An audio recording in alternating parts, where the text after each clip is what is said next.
All right, today with me is Bukit Panjang SMC candidate, Mr. Liang. Welcome to the show, Mr. Liang. Pleasure. I always enjoyed watching Parliament, especially when you're around. So I guess you tend to be, I believe, to be quite a gentle speaker, and I think that's kind of how I remembered you. So thanks for being here. I want to, I guess, start off with your health, your journey, right? I mean, you were diagnosed with early stage nose cancer. That was in July 2023. 23, that's right. Yeah. How did you find out about this? Well, it's actually by chance. So I was having this block ear thing for quite some time. Like when you land on the plane, and then you got this pressure, The pressure. and then your ears got blocked for a while. So I had this on and off for about a year, and thought it was just normal. Sometimes hittiness and so on. You get this kind of situation, and then it does go away from time to time. Yeah. It did go away and then there's one occasion where I went to see a doctor for a headache. So I just told the doctor, I got this headache, but I also got this blocked ear problem. So he said, it's better you go and do a scope. They call it endoscopy. And then immediately the doctor found a lump inside the back of my nose. Right. And say, this one you really have to go and do a biopsy to see what's that. But he kept assuring me, don't worry. Sometimes it's nothing. Right. So I kind of know something, better be prepared for something. And I went for it. And true enough, when I come back with the review, the doctor, that's like the moment of truth. I say, okay, I'm sorry to tell you, not good news. You have this, what we call NPC, nasopharyngeal cancer. We don't know which stage is it. I need you to do a series of scans and so on to find out a bit more. Actually, I was quite calm at the time taking the news because, typically for me, when I deal with life situations, I always prepare the worst case and hopefully the best case. Right. So I was quite calm, and then the doctor said, we are lining up the oncologist next door to see you. You just got to go over there. They'll tell you what to do next. So my immediate response to him was, I must say, it's quite unconscious. I said, sorry, I have a meeting later. That's crazy. That's why he scolded me. He said, you better take care of your own welfare first. So I said, yeah, true.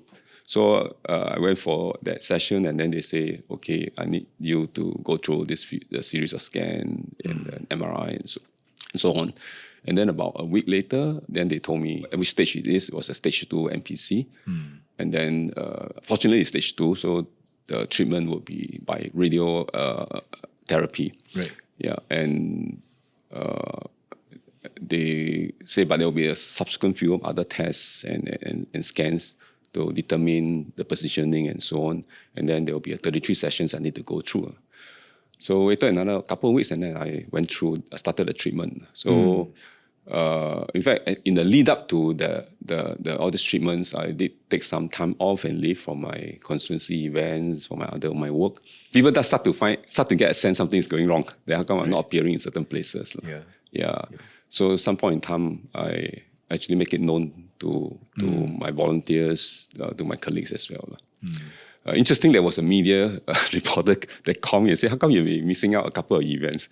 Is there something is happening to you? Right. And that was a time where, there was the resignation of a few MPs and others. So I said, some point in time, I got to come out and clear the air in case it go the wrong way. Right. So I then have to make known, and that was in the lead up to National Day, there was a lot more events coming up. Yes. So I went through that 33 sessions of treatment. It was quite a challenging session to go through. Durotherapy does cause some side effects along the way. It does give some rashes, and I have dry mouth even till today, but it's much lesser than earlier. Right. When you do the treatment, because it's like they go by very precision radiation, you need to put a mask on quite tightly so that your head don't move when they do that treatment. I see. So I'm someone who's always worried, can I get over this what you call claustrophobia kind of thing, and so it took me a while to overcome that as well. I see. But I mean, I'm glad I finally did overcome that, because that's something that's bothering me most of the time. You go to a constrained place or a tight place, you feel uncomfortable. So after the sessions, I rested for a couple of weeks. Then I start to resume.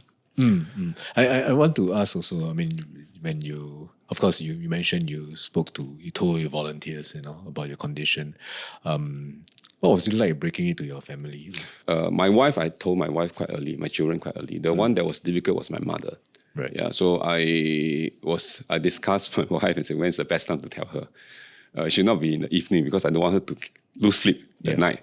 So we finally choose a weekend, a Saturday morning, and then told her this, and then assure her that it's okay. There are people who have overcome that and it's treatable and so on. Right. Yeah. So she was very worried, but we kind of assured her.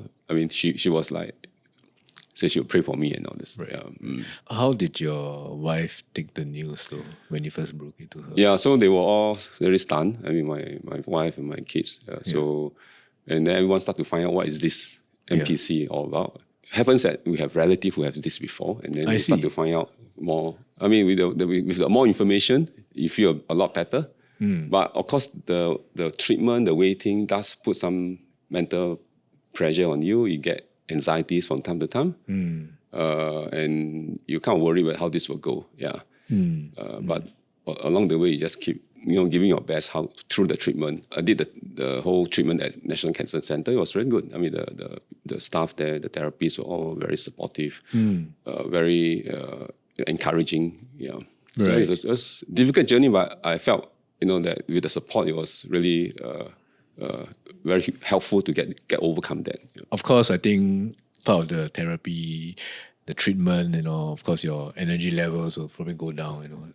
Did you ever consider stepping down at any point during these 7 weeks? It didn't cross my mind because I still felt hopeful and feel I can overcome this. I think before that, there was the other MP, Liang, who also had the similar thing. I think his was either stage 1.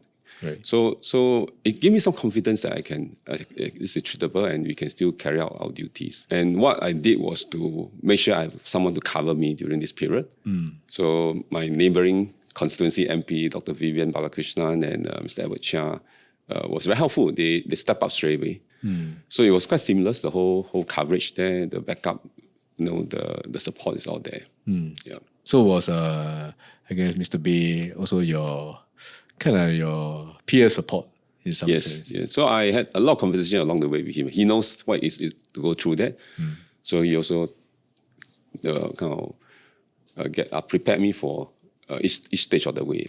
And then share some of the other tips. You can go and buy this medicine or something to manage your sore throat or whatever. The sore throat is a constant thing for you? Because of the radiation, it can cause sore throat. I see. And sometimes can be quite bad. So there's some other TCM medicine that can help to do that. Right. Well, I imagine it could be quite terrible because we have a constant sore throat. It come and go, yeah. Right. Yeah, but it all as you get towards the last few sessions, it kind of become more intense, everything. Yeah. Oh, more intense. Yeah, because each session, it builds up the thing. Right. So by the time I finished the treatment, I got rashes the whole neck. Yeah. I see. Yeah. So, and took a few weeks to clear the rashes.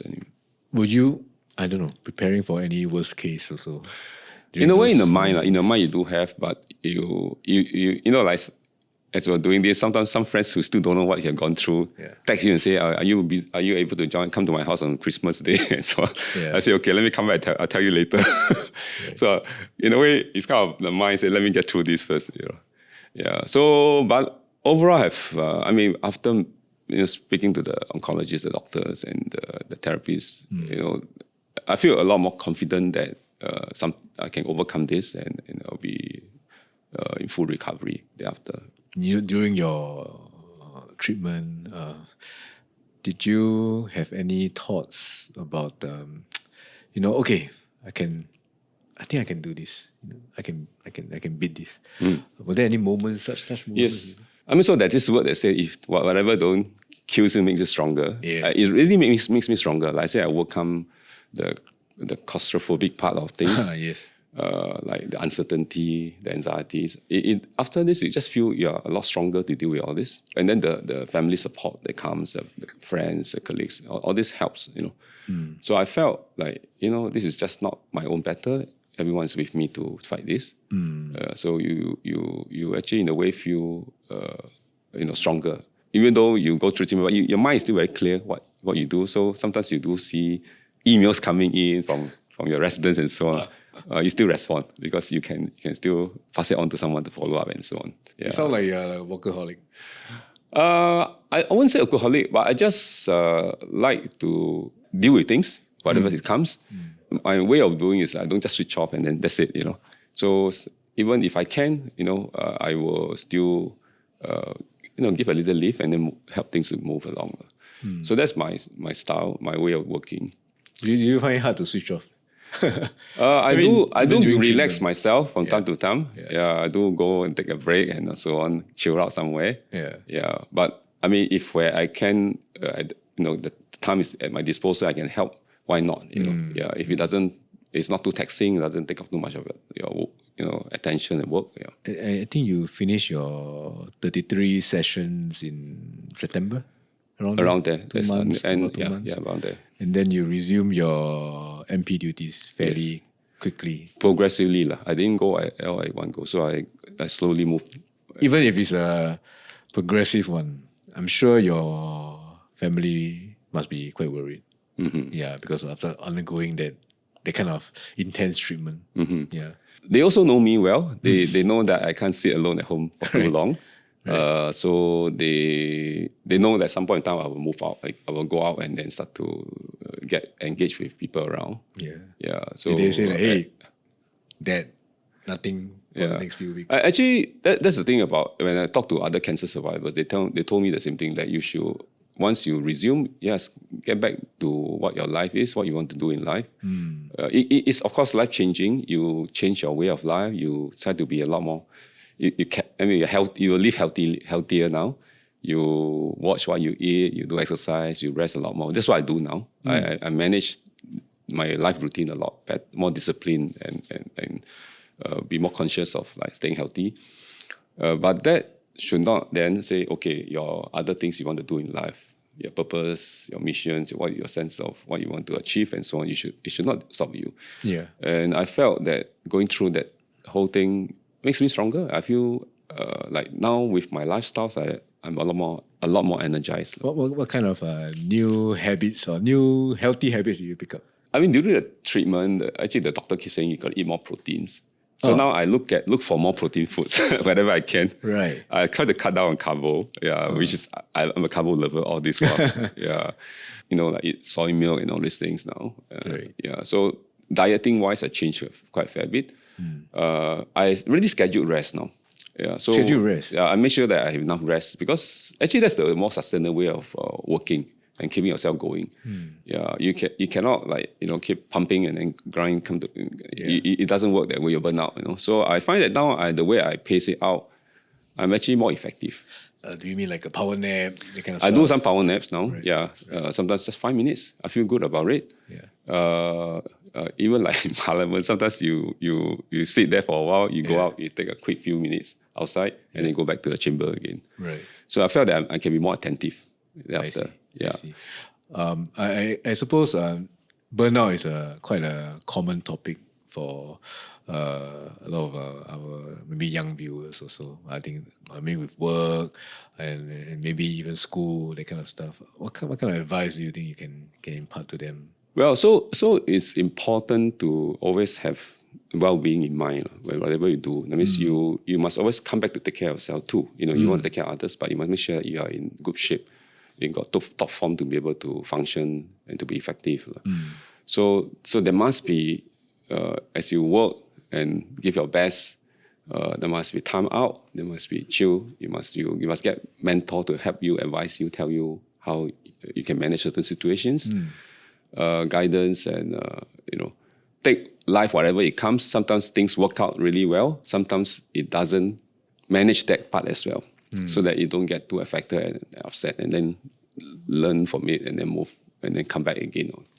So I find these are all important life lessons. When I meet young people, young residents also, I share a lot of this as well. I mean, my own life has been quite a journey. Right. I didn't do well in my I'm not like coming from good schools and scoring well in my early years of education.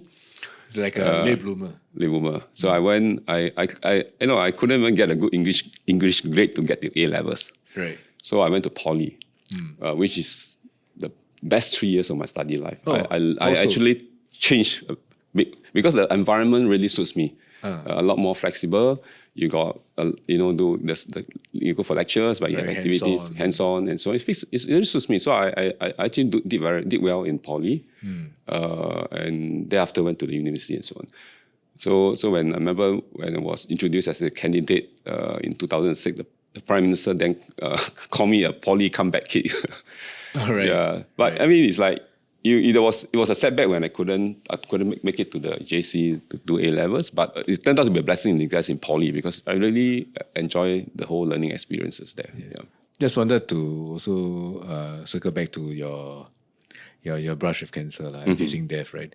I think you were quoted in some interviews that you said that your life had been rebooted. Did it give you a new perspective of life, especially maybe on politics? Not just politics, everything. Definitely. I mean, this is life-changing, and that 2 months of staying out of a lot of things makes you think a lot, reflect a lot. And actually, you also start to feel that, life is always unpredictable. Yeah. There are many things. There's this impermanence part about life. And therefore, it's all the more important you do something meaningful. I mean, you pursue career, you want to achieve many things, but you also want to do things that are meaningful. So that's something that come back and say, okay, you don't know what's going to be ahead, but whatever you have, when you have your abilities that you have, do things that are meaningful. And that kind of come back quite strongly for me that after this, whatever I do, I just want to make sure I use whatever I have, the leverage that I have to uplift lives, change something if I can for the better, make a difference, So that has been the way that has been powering me on, and I felt I'm a lot more balanced now to look at all these things. You mentioned it's good and important to have mentors, in your life. Maybe who is your mentor or your political mentor? So I entered politics in a quite unexpected way, So because I met someone and then was asked to participate in one event, and then this is the young PAP, but it's a friend that I know through my professional career, and then got involved in some of the work, helping them organize some things and so on. So at that time the chairman of the young PAP was Mr. Lim Swee Say, the minister. So he kind of probably impressed with what I'm doing, brought me in to do a few things for him, quite a few projects, help him out in his constituency, his Meet the People session. In fact, I embarrassed him in one way, actually he didn't know that by helping him in so many things, I'm not even a PAP member yet. Oh. And then he put me up for an award, and then only to realize that I'm not even. Oh no! So I felt really bad. And then I actually helped him out a lot and learned a lot from him. How he served the residents, how he communicate. He got his own style and way to do it.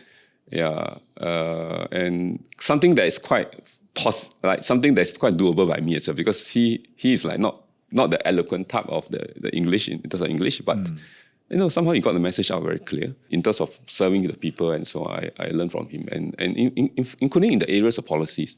So I talked to him a lot about policies, and he will share his view, how he sees things, and so on. And then it opened up your mind a lot more. Why certain policies are done this way and that way. So he must be quite an important figure in your life, when you first started out. Yes. How you all still keep in contact with all this? Sometimes he'll text me. Right. And bump to him sometimes in our events and activities. So I do often want to hear his insights and views and get his advice as well.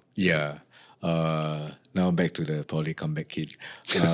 You first entered politics 06. 06, yes. Right, and there was at the Holland Bukit Timah GRC. Mm-hmm. Yeah. How was that process like for you? Was it crazy? To be facing the media and talking about yourself, your life story. Yeah. So not something that I feel easy to start with, honestly. When my first term, I typically don't speak very eloquent English. It doesn't come naturally sometimes. You still have grammar problems along the way.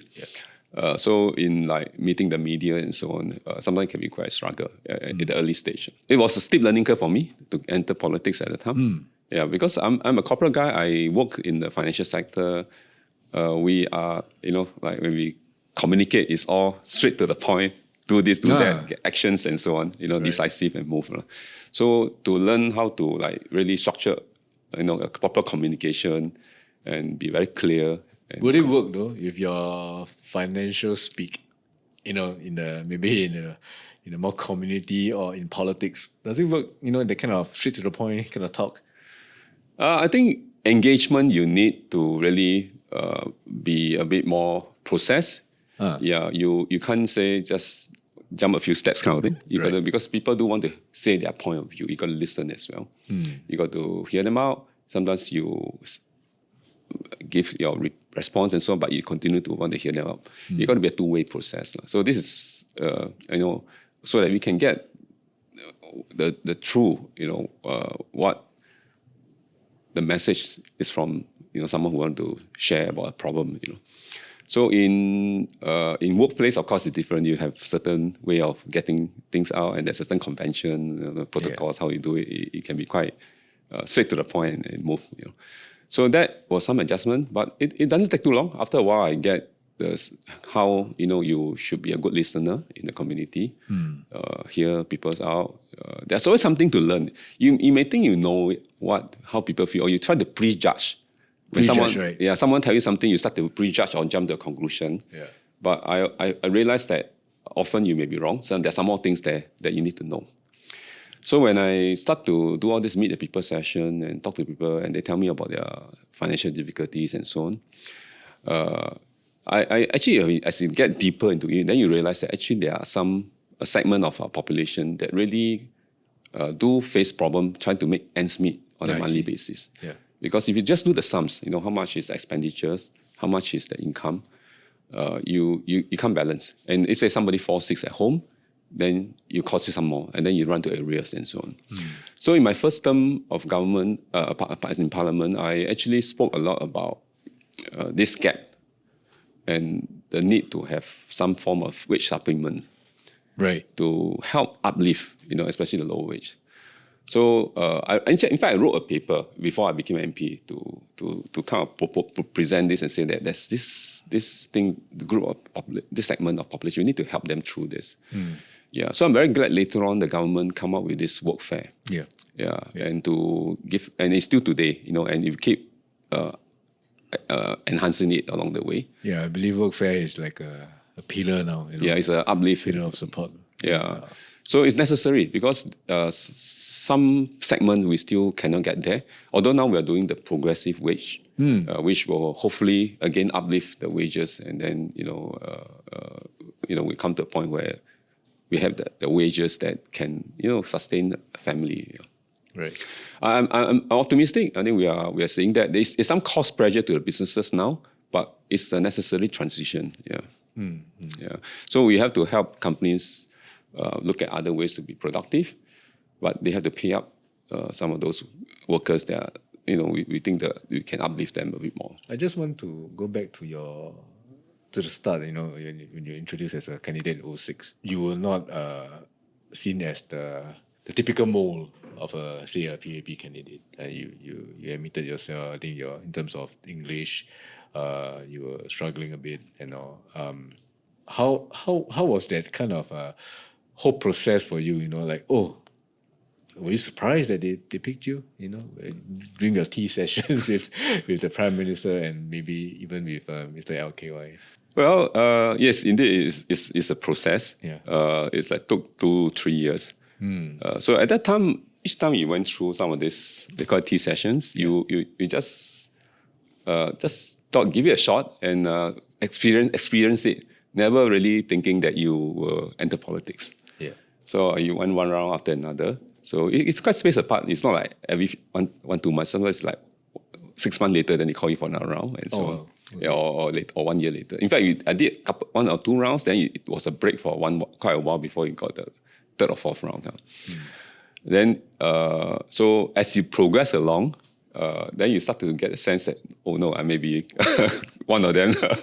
Right. And you start to get yourself mentally a bit more prepared for it. Oh no. I mean, because you never set out to say, I want to be in politics. Yeah. I was in my corporate career and happy with what I'm doing. But actually something changed along the way.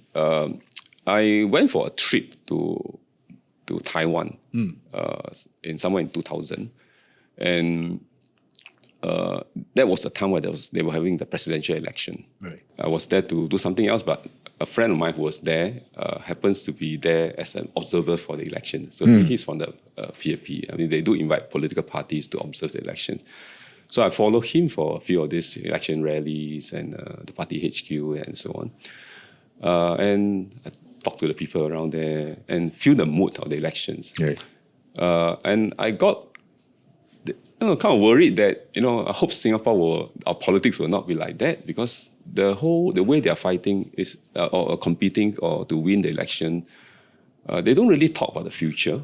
They don't really talk about what's the long-term plan, how they plan to bring the country to be stronger, to be better, and how they take care of people. But a lot was more about how they can undermine the opponents, So I felt if I can be in politics, then I will want to play my part to uphold these values that we must always think long term. We must always do what is right for the country. And especially for Singapore, a small country, vulnerable, resources, we really need to be always planning ahead long term. And that's how Singapore became an exceptional country, because of the long term part that we do. You look at some of this, what we have now, the stability, the strength that we have, economy, even social securities, even like CPF, even housing and so on. These are all very long-term planning. Yeah. We can have 90% home ownership. It's because we planned this long ago and have that CPF system there to help and support, so that we can help young families own the flat through the CPF savings. So these are things that I hope Singapore, our politics will always be that, always thinking long term and doing the right thing. If I can serve in politics, then I will do my best as well. So we went through the process, and I think there was a final interview where the leaders were there. What was the panel? What is the panel like? So there was Prime Minister and others, and then of course Mr. Lee Kuan Yew is there. Right. So I thought initially I was like sharing about, what I feel about policies and so on. And then came the question from Mr. LKY, who say, why didn't you speak better English? Right. He was asking me, How do you react? why didn't you overcome that? So I explained to him, I say, that's how I speak, and people do understand what I say and so on. Yeah. But I think I know what you say, and I will have to improve. Was it, upsetting for you? No, I mean, it's, I mean, like coming from him, of course, you sort of taken aback a bit, but I know his good intention there. Then he asked me, is that how you speak to your children? I say, yes, but I think my children start to ask, they do speak better than me now. Right. So he said, go and take up an English course, and improve, So I did that actually. Yeah. So after that interview, I thought I wouldn't be selected. Were you relieved, or are you? In a way, I say, it's not something you go for, but I was surprised. It was like, later on that I was also selected, and I say, okay, I'll do my best. If you look at some of the way I express myself the speeches I made in Parliament, I do believe I've improved over the years about how to speak, public speaking and so on. Right. But my gist of what I say, the substance of what I say, I think is still there. I mean, it may be along the way get better, more polished and so on, but I think the substance is always there. I still remember some of the speeches I gave in my first term, about, jobs, about streaming, about all this. it's still, to me, it's still something relevant for me as well. Yeah, it's something that I will push actually, even if I'm to start all over again. Yeah. Your experience in Taiwan, I think, kind of form your, I guess, your motivations also. You may have brought that back to you also as a philosophy, because I think you have spoken very respectfully about the STP's Paul Tambyah, Dr. Paul Tambyah. Yet you are also quite clear that you will be a better MP for Bukit Panjang. What gives you this, I guess, this kind of conviction? Mm-hmm. Yeah. Well, I always feel that elections is about what you present to the voters. How can you serve? What are your plans? What do you have with you to do it? And then my opponent will also have that as well. And then we let the voters decide. Yeah, I mean, voters, they know what they want. They will know what is a sound plan, what can serve my interests, what's good for the country. So I go on that basis. That's why all my elections, I always focus on what I can do, what can I present to the voters. And this is on that basis that I've been doing. If you look at how, like even the last elections, about, okay, this is what I'm presenting to the residents of Bukit Panjang. Are you familiar with Dr. Tambyah yourself? I met him at the last election, of course, 5 years ago. Yeah. So that was the first encounter. Thereafter, I believe I only met him once, most recently, in one of our hawker center. I happens to be there having meal, and he came by to walk around. So that was my other encounter. Right. But when I went through the treatment, he did send me a get well hamper. Oh, wow, I appreciate that. Yeah, I appreciate that very much. And he posted also on his Facebook that he sent me that. When his mother passed away, I also sent him a wreath to convey my condolences to him. Right. Yeah. So that's about the few encounters we have. Yes. I guess it's nice to see such very, very respectful competition. And I think for Singaporeans, I think they always hope to see more of such things. You know? Do you think that this is something that you could, I don't know, be like hey, this is my hallmark. Yes, we are competitors, but it's nothing personal. Yeah. And indeed, I mean, this is to present what we can, how we can serve our residents. I have nothing against any of my opponents. We just want to see who has a better program to take care of people. And I always do this with clear conscience and humility. I stand for elections to serve Bukit Panjang because I really feel that I can make a difference. I can do a better job. I know the place well. I know what Bukit Panjang really needs. At this stage of the town's development, what are the programs needed to keep it going, upkeep it well, to take care of residents. And residents count on the MP to get things done. And I felt over the years, I'm able to make a difference, not just incremental, but major shifts in the town's development and improving the well-being of our people. Each stage, each election, there's always something major that change the town and make it better. Like just last 5 years, the major shift is like we have much better healthcare support, healthcare infrastructure now.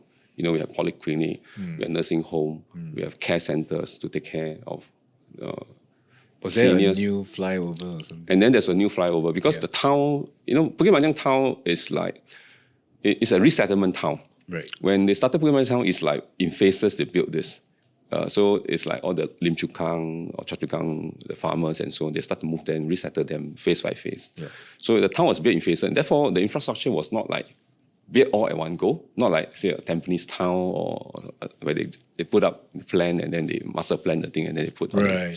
So here like is where, so there's a lot of gaps along the way. And that's why when I came in, one of the area was like transport and then like the connectivity as well. So the KJ link is another one because there were bottlenecks in the 2 exit points coming out Bukit Panjang town. So I say, you got more BTOs coming, population is growing in the town. If you don't do something, it's going to get worse. There'll be a big jam every morning of people getting out. So I talked to LTA it's not easy because it was not in the master plan at all to build a KJA link. So something that's out like nowhere. Yeah. So it took a while to go through that, clear the land use and so on, to get the funding. Yes. And then there's also an important part because some parts of that expressway link sits onto the nature reserve. We safeguard nature reserve jealously, right? So we also need certain approvals to get that piece of land used to be able to build something there so that we can do that connection. Right. So, and it costs quite a sum of money, 300 million just to build that. So things like that, every 5 years we make a shift, major shift in the town's development, and then bringing real well-being to our residents. We're happy that every 5 years I do have something to show that the town has made another step forward. What's another another issue or concern this time around? So we have built quite a fair bit of infrastructure the last 5 years, transport and others as well. The next 5 years, we are, of course, the incremental part will be to still improve all these transport connectivities and buses. The LRT is soon to be completed, upgrade. Yeah. I think the next phase we are looking at now is how we make the whole town integrated wellness hub. We want people to feel good living there.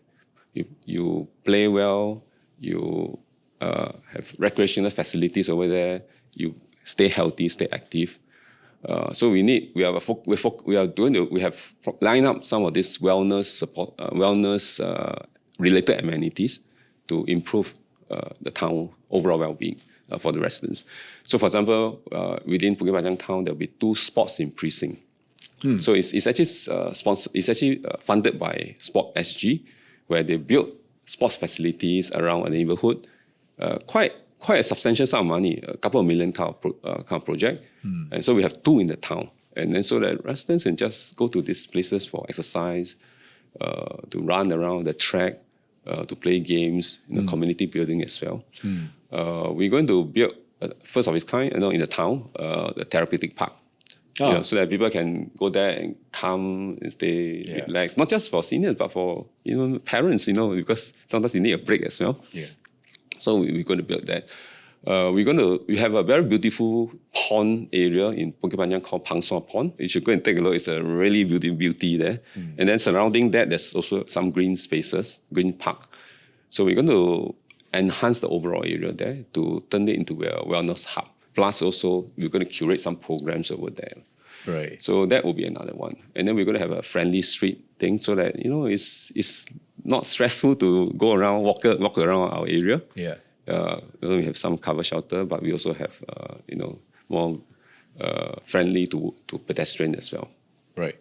So these are some things. We're going to make a major shift in terms of wellness to our town. Yeah. You have been, an MP for 4 terms? Since 2006.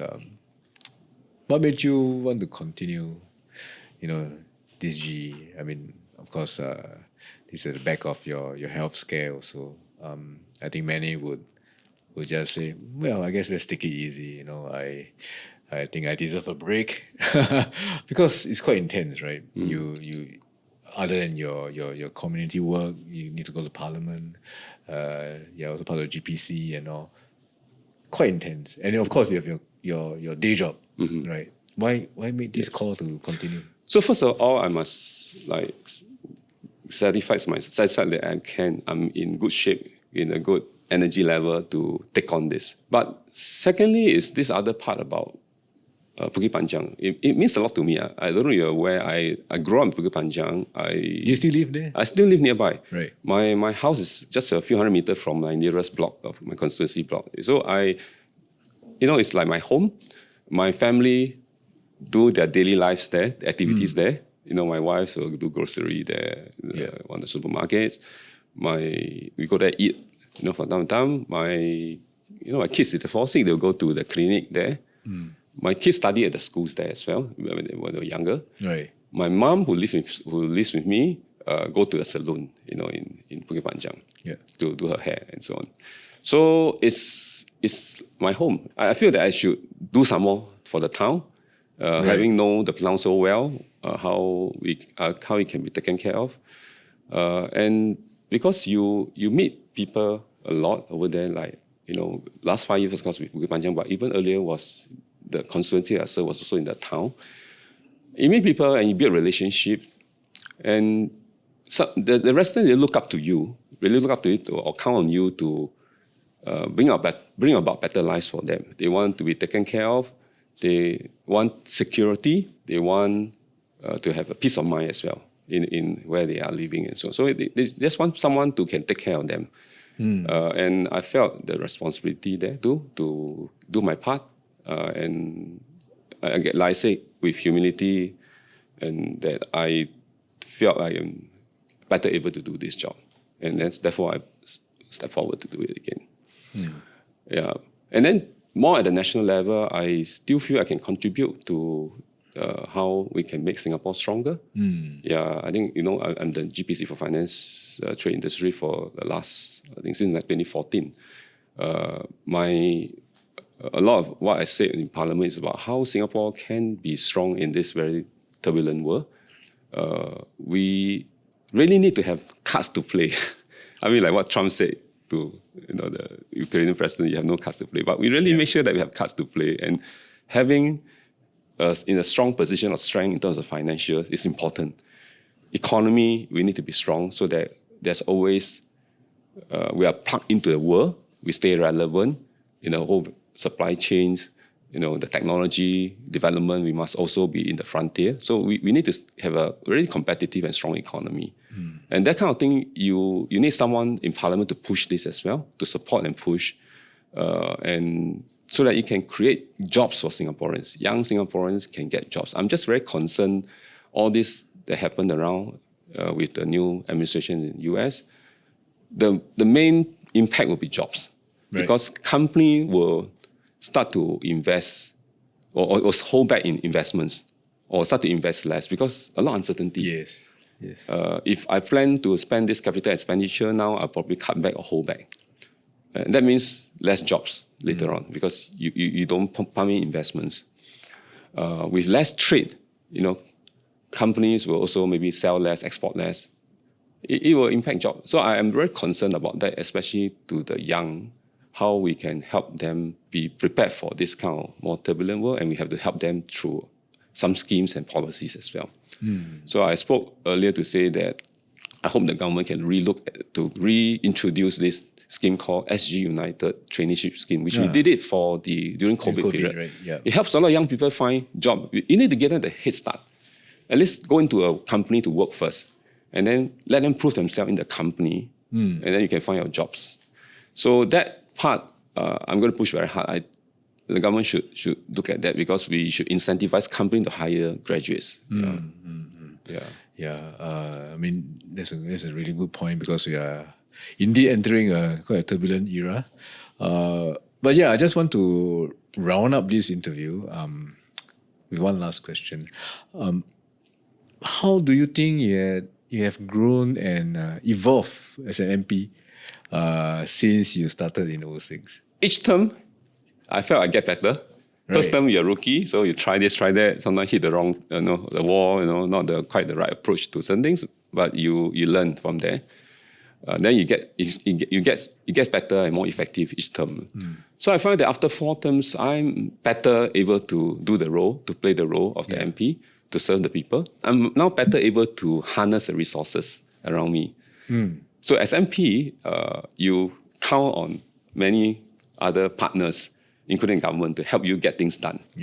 So some say that Liang as MP, PAP MP always got advantage of the resources, which is true. I have the resources with me. So if I want to build a polyclinic, I go to MOH and lobby the ministers, lobby the officials there, justify my case why I need a polyclinic. If I need a KJE link, I will go to LTA, I will go to the transport minister and lobby and bite and don't let go until they build one there for me. I need more aging centers, I go to MOH. I need home improvement program, live upgrading program, I go to HDB, I go to MNE ministers. I say, please help me with this and give me this, and I will keep asking until we get something there. So that's the part I felt over the 2-3 terms. You know how to do this better. To lobby, to push for some of this more resources to be allocated to the town that you're serving, the constituency that's serving. So that's one part I will continue. And that's not just the government resources, but the partners from, say, social organization. So I work with a lot of social organizations. I work with businesses as well to bring support to the community. We have this $1 deal that helps to assist with the cost of living. It's because of all these partners as well as the businesses that also contribute to it. They give us better deals. Sheng Siong sell us this cheaper and so on. Yeah. So that's one. Secondly, I think as a senior in Parliament, when you speak up, I think you carry some weight as well, some gravitas there. Right. Yeah, and sometimes you mentioned at the start that I'm a gentle MP. Actually, you look at some of my speeches or some of my questions I ask the ministers. Yeah. It's not gentle at all. Yeah, sometimes I sit next to the leader of opposition. Sometimes people thought I'm also the. But because I mean, when there's shortcoming, we have to take whoever to task, ask them the questions. Can you think of one very tough? So, for example, one that you like asked? When this income acquisition by alliance, I was really not in favor of that. Yeah. So I was the first MP to ask question on that, to say, file a question to ask MCC why. What's the basis of allowing income to be sold to alliance? And then the question came, and then there were some answers, but thereafter, there was a debate to block that deal, and I supported that. I spoke up as well. Yeah. So things like that, if I don't feel right, I will speak up. And there are many other cases. Even like, when in 2012, when we have the white paper on population, I moved the amendment to change the wording in the amendments, and then push the government to build infrastructure, to step up on the infrastructure building. Right. So that's the part that, after a while, you gather. I think when I speak, the minister do take note of what I say, and I say in the very sound and constructive ways too, right. But I will push if I need to. Even hawker centers, we have stopped building hawker centers for a long time, 20 over years, after we resettled all the street hawkers. But I push for a change in the policy, and the Minister for Environment, Dr. Vivian, was also agreeable to it, and then got the cabinet to change the policy, and therefore we have hawker centers even in Bukit Panjang. So thanks to that. The third area that I thought I have matured as an MP is, or it has changed me a lot, is that increasingly I don't see serving my constituents, my residents as like a political work. I see it as a service now. Right. I mean, you talk to the residents, they tell you problems, you do your best, big or small problems. Some are good ideas that you want to change, but take a while. But there are also some that is very personal. We want to help them solve the problems. I see this as just a service now. They come to me, I do my best. If I can't able to do that, then I'll tell them as well, honestly. So they do look up to me. They count on me to help, improve their lives as well. So there's something very personal. It's a relationship that we build up. And I felt quite different now, like, the way I see being an MP. It's different from how I see it from my first term. You walk around, I walk around a lot. Every week I'm somewhere. And then you talk to people, you sit down, have coffee, you chit-chat. They invite me for their birthday party or their children's wedding. I go, and it becomes like, it's part of your family there. So it's a very different feel now. And I hope with that kind of relationship built up, I can do even more for the constituents there in Bukit Panjang. Okay, with that, I think we shall wrap this up. Mr. Liang, it was nice speaking to you, and I wish you all the best this coming GE. Thank you so much. Thank you. Thanks. This podcast is powered by Audio Technica.